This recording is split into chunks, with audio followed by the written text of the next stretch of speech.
கால்பட்ட இடம் எல்லாம் மலராக கைப்பட்ட பொருள் எல்லாம் பொன்னாகணும்.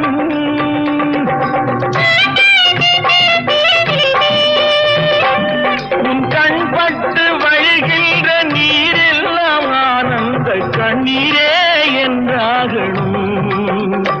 ஒரு 16 தான் பெற்று நீ வாழ அதை பார்க்கின்ற என் உள்ளம். கால்பட்ட இடம் எல்லாம் மலராக கைப்பட்ட பொருள் எல்லாம் பொன்னாகணும்.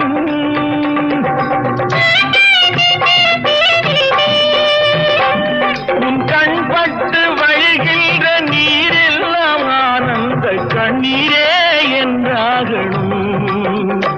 ஒரு 16 தான் பெற்று நீ வாழ அதை பார்க்கின்ற